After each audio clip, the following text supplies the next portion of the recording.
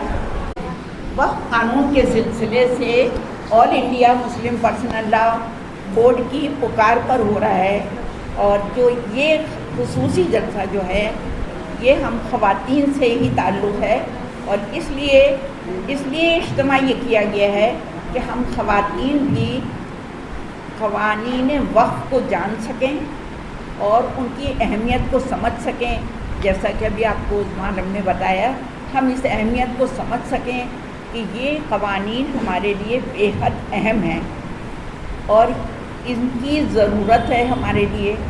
اب یہ قوانین کوئی آج نئے نہیں بنے ہیں، ہمیشہ ہی سے تھے، وقف ہمیشہ سے وہ ہوتا ہے، یعنی یہ نبی کریم صلی اللہ علیہ وسلم کی زندگی سے وقف کا سلسلہ شروع ہوا ہے، اور یہ سلسلہ اب تک ہمارے پاس قائم دائم ہے، اور یہ اس زمینوں کے وقف سے، خواہ وہ زمین ہوں، باغات ہوں، کھیت ہوں، چراگاہیں ہوں، سب سے کسی نہ کسی شکل میں عام آدمی فائدہ اٹھاتے رہے ہیں۔ نیز یہ نہیں کہ صرف مسلمانوں نے فائدہ اٹھایا ہے اور دوسروں نے نہیں، بلکہ سب کے لیے یکساں مفید رہا ہے۔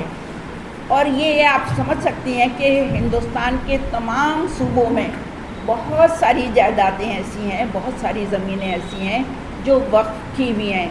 اب اللہ خیر یہ کہ یہ ضرور ہوا ہے کہ وقف کی زمینیں کہیں قبضوں میں آ گئی ہیں، کہیں راحتوں میں رہی ہیں، کہیں لوگوں نے اس کا صحیح استعمال کیا ہے اور اس سے مدارس، خانقاہیں، مسافر خانے قائم کیے، لیکن کہیں ایسا بھی ہوا ہے کہ کچھ اس طرح سے قابض ہو گئے کہ جہاں یہ معلوم ہی نہیں ہوتا کہ انہوں نے قبضہ کر لیا، اپنا رہن سہن کر لیا اور ذاتی مفاد کے لیے استعمال کر لیا، یہ بھی ہوا ہے۔ اس بات سے انکار نہیں ہے کہ ہر قانون کی پوری رکھوالی پوری نہیں ہو سکی، لیکن مسلمانوں کے ساتھ ہمارے ساتھ یہ رہا کہ ہم یہ سمجھتے رہے ہمیشہ کہ یہ وقف ہمارا ہے، وقف ہمارا ہے، اس میں کسی کا کوئی دخل نہیں ہوگا۔ اور اس سے پہلے بھی کتنی حکومتیں آئیں، آپ لوگوں میں کتنے وزیر اعظم آئے، ہندوستان کے آزاد ہونے کے بعد سے کتنے وزیر اعظم آئے اور کتنے نئی حکومتیں بنی، 5 سال کے لیے 10 سال کے لیے بھی حکومتیں بنی، لیکن شاید ایسا پہلے کبھی نہیں ہوا، شاید نہیں، یقیناً ایسا پہلے کبھی نہیں ہوا جو اس وقت کے حالات ہمارے پاس آئے ہیں کہ اتنی دخل اندازی جو آ گئی ہمارے وقف بورڈ کے لیے۔ وقف بورڈ میں اتنی دخل اندازی کسی اور حکومت نے ایسی پہل نہیں کی۔ ایسا نہیں ہے، حکومتیں بنی ہیں، انہوں نے معاملات کو سمجھا بھی ہے اور یہ بھی ہوا ہے۔ اور آپ کو مجھے ذاتی تجربہ ہے، اس لیے میں بتاتی ہوں کہ وقف کے جو آفیسرز ہیں جو آج بھی کلکتہ میں ہیں، سینٹرل کلکتہ میں، نہایت خستہ حالت میں جب بھی تھے اور ابھی بھی وہی حال ہے، تو ہم نے بھی اس کی نگہبانی نہیں کری اور اس کو نگہداشت کرتے تو آج ہماری مسلم قوم یوں نہ روندی جاتی اور یوں نہ پریشان ہوتی جس طرح آج ہیں۔ غربت کا معاملہ یوں نہ ہوتا، ہماری نظر صرف اور صرف بیت المال پہ رہی، زکوٰۃ پہ رہی، اور ہم نے یہ نہ سوچا کہ اس سے بھی بڑھ کے ہمارے پاس ایک چیز اور موجود ہے، ایک خانہ ہمارے پاس موجود ہے وقف کی زمینوں کا، جس کا صحیح استعمال ہمیں رائن درگاہ نہ کرتا اور ہم اعلیٰ تعلیم یافتہ بھی ہمارے بچے ہوتے اور اعلیٰ کاموں میں بھی آتے، آگے بھی جاتے۔ لیکن اسد افسوس اب اس حکومت نے ہمارے ساتھ یہ کیا کہ اس تمام ہمارے پورے وقف بورڈ کو کہ قانون کو نئے سرے سے بدلنے کی کوشش کرتی اور ایسے احکام، ایسے پوائنٹ ڈالے ہیں جس میں اب مسلمانوں کا عمل دخل کم اور نان مسلمز ان کی جگہ لے کے عمل دخل زیادہ کیا جا رہا ہے۔ سبب یہ کہ وہ ہم سے زیادہ قابل ہیں، ہم کو یہ سمجھایا جا رہا ہے کہ ان کا یہ دخل ہوگا تو یہ ترقی ہوگی، یہ امید کی دیا روشن کر رہے ہیں، یہ امید کا چراغ ہمارے آگے لے کے آئے ہیں۔ لیکن بات یہ ضرور ہے کہ ہو سکتا ہے